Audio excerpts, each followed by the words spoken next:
E aí parece uma entidade que caiu do céu. Bom, a igreja na Idade Média precisava de um inimigo para poder conduzir as pessoas. Vamos pegar esse cara aqui que caiu do céu. Aí ele vira o diabo. Ah, que forma É vamos isso. dar É pro o diabo? diabo, é o Satanás, é o É. E tinhoso. Satã, Depende. então, é outra etimologia. É, vamos dar uma face para ele. Que face que vai ter o mal? A gente precisa do mal personificado para conduzir as Aí pessoas. entra o marqueteiro, né? Aí entra. Não, eu já sei, tem um deus dos gregos, um cara chamado Fauno. Parece que os gregos fazem um tipo de um culto na floresta. Ele tem pés de bode e chifrinho. Era o Fauno, um dos animais sagrados ali da Grécia, do Dionísio, era um deus, inclusive, que ele copulava com as ninfas. Era um símbolo de virilidade, de vitalidade.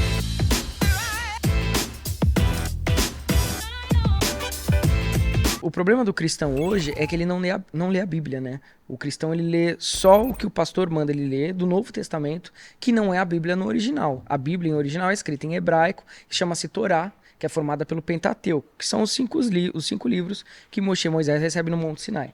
Né? Que aí você tem o livro de Gênesis, Bereshit, em hebraico, o livro de Êxodo, o livro de Deuteronômio, nós temos Bamidbar e Devarim, que é o livro de Números, o livro de Levíticos. Então, esses cinco livros que formam o Pentateuco, a Torá, Moisés recebe lá no Monte Sinai. Diria que essa Bíblia é original. Isso é o que foi escrito em hebraico, tá? Essa é Então, confiável. sim. Então, Gênesis, não é que você vai conseguir ler de uma maneira literal, elas não são para ser lidas de forma literal. Nenhuma literatura antiga, Uhum. ela tá escrita de forma literal, porque não tinha-se o costume da escrita. Então é com arquétipos, com símbolos, é de uma forma Tem uma metafórica. poesia ali.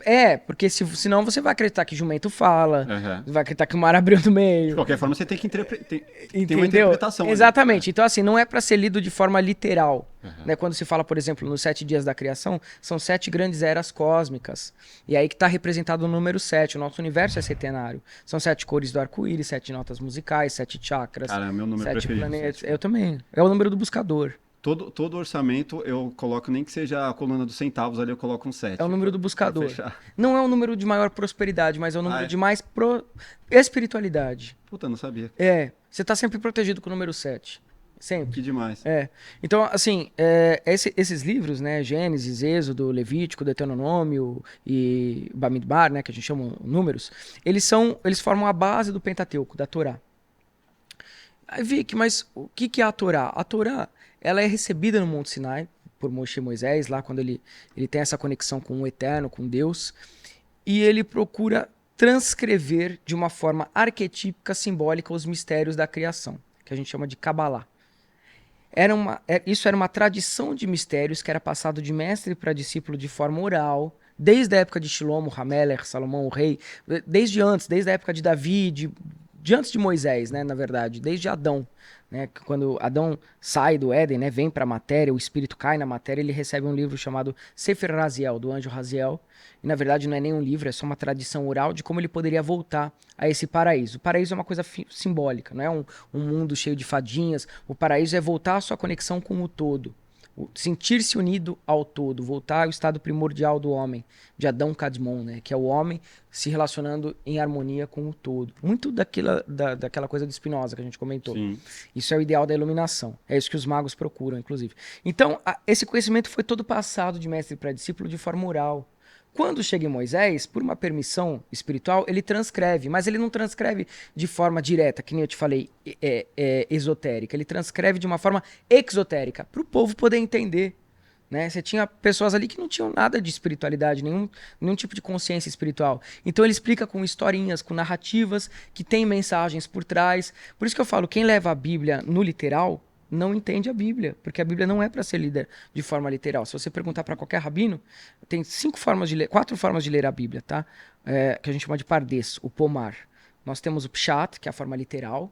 Nós temos remes, que é a forma figurativa de ler a Bíblia, arquetípica, através dos símbolos. Nós temos o drash, que é como se a gente comparasse textos, por exemplo, de Gênesis com Salmos, e a gente vê que tem coisas relacionadas e faz um comparativo e chega a uma conclusão. E nós temos uma última forma, que é a forma sod de ler a Bíblia, a Torá. E sod significa segredo em hebraico. Então, sod significa que você vai ler a Bíblia com um viés de um iniciado, não de uma pessoa comum.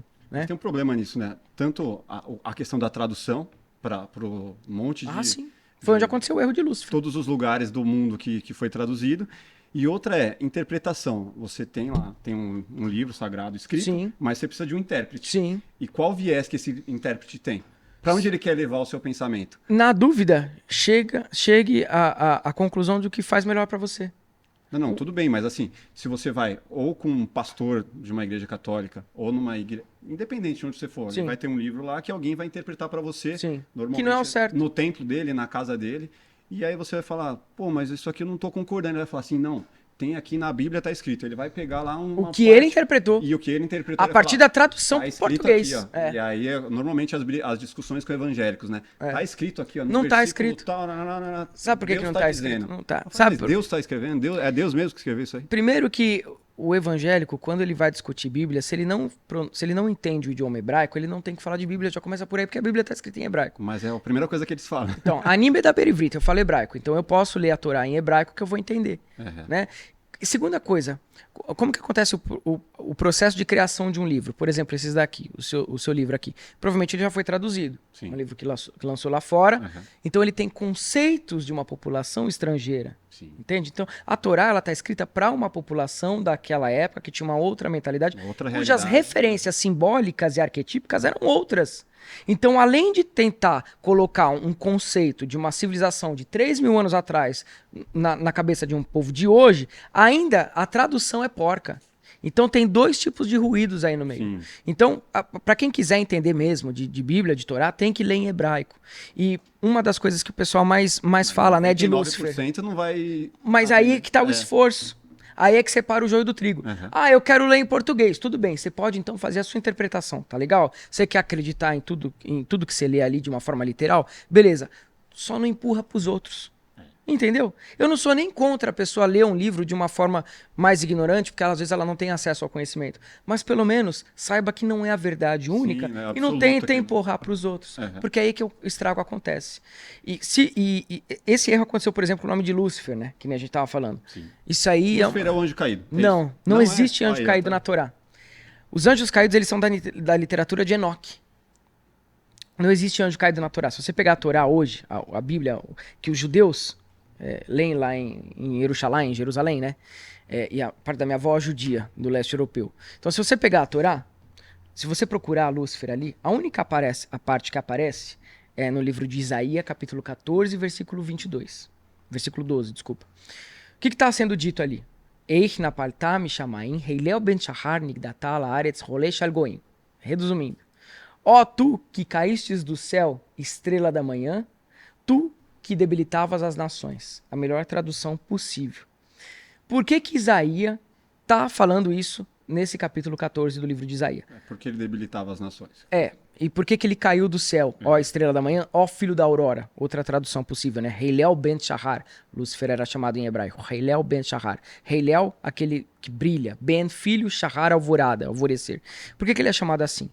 Existiu uma guerra entre babilônicos e o povo judeu. Né? A Babilônia levou os judeus cativos durante muito tempo. Quando o Ciro da Pérsia destrona o rei da Babilônia, que era Nabucodonosor, inclusive, os judeus podem voltar para suas terras. Então sempre houve essa rincha dos babilônicos com os judeus. Nessa passagem do livro de Isaías, é como se Isaías estivesse fazendo uma alegoria, uma figura de linguagem. É como se ele estivesse debochando do rei da Babilônia, que se achava tão grande e caiu. Né? Ó, tu, estrela da manhã, estrela da alva, filho da aurora, tu que debilitavas as nações, no entanto caístes por terra. Então, por que ele está comparando esse rei da Babilônia à estrela da alva, à estrela da manhã? Por conta do ciclo astrológico de Vênus. Os judeus aprenderam muito com os babilônicos. Entre os babilônicos, os astrólogos babilônicos, o planeta Vênus era chamado de estrela da manhã. Por quê? Porque antes do sol surgir, ele aparecia. Então, até hoje, se você pegar ali 4 horas da manhã, 3 horas da manhã, dependendo do lugar, você consegue ver Vênus a olho nu. Depois vem o Sol. Então, ela é a portadora da luz. É a estrela que porta a luz, porque ela aparece, depois vem o Sol, portadora da luz, estrela da manhã. Depois que o Sol se punha, você ainda via Vênus por algum tempo no céu. Depois ela sumia. Depois o planeta Vênus sumia, você não conseguia mais ver a olho nu por conta do ciclo astrológico e o índice de refração. Então, de madrugada, você não via Vênus. Qual que era a alegoria deles? Foi expulsa do céu, caiu do céu. Não é digna de estar entre as outras estrelas, os outros deuses. Isaías conhecia esse mito astrológico dos babilônicos. Então, quando ele está falando do rei da Babilônia, ele está fazendo esse comparativo com Vênus, nada de anjo caído, nada de diabo, ele está fazendo esse comparativo com Vênus, porque assim como Vênus caiu do céu, tecnicamente falando, o rei também caiu pela sua arrogância, pelo seu orgulho, porque ele realmente era muito orgulhoso, achava que era muito grande, no entanto, chegou os inimigos e conseguiram destronar ele. E aí isso foi traduzido porcamente, porque a Torá não era para ser traduzida, não era nem para ter saído do núcleo judaico. Isso acontece com a imprensa de Gutenberg já no século XIV, que começa a se imprimir coisas. Antes ela já tinha sido também a primeira tradução, né, a Septuaginta, que é a Bíblia para o grego. Já tem uma tradução errada aí de Hillel Ben-Shahar, já vira algo meio estranho. Depois, quando Jerônimo traduz do grego para o português, então olha quantas traduções, do hebraico para o grego, do grego para o português. Aí a cagada termina de acontecer. E aí parece uma entidade que caiu do céu. Bom, a igreja na Idade Média precisava de um inimigo para poder conduzir as pessoas. Vamos pegar esse cara aqui que caiu do céu. Aí ele vira o diabo. Que forma vamos dar para o diabo? É o Satanás, é o tinhoso. Satã, então, é outra etimologia.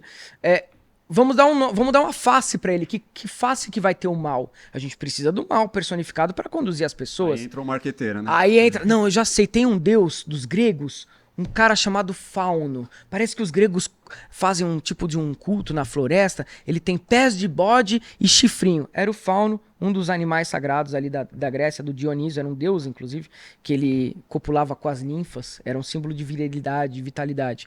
Pegaram esse elemento da Grécia. A igreja já tinha esse conhecimento dessas civilizações pagãs, pegou esse símbolo da Grécia, juntou com o caído lá, a tradução errada, fez um amálgama e virou a figura do diabo, o chifrudo que caiu do céu, chamado Lúcifer, que não tem nada a ver. É isso, galera. Se você gostou desse corte, com certeza você vai gostar do episódio completo. Vai na descrição, pegue o link, acesse lá, se inscreva, deixe o seu like e ative as notificações. Um grande beijo, valeu!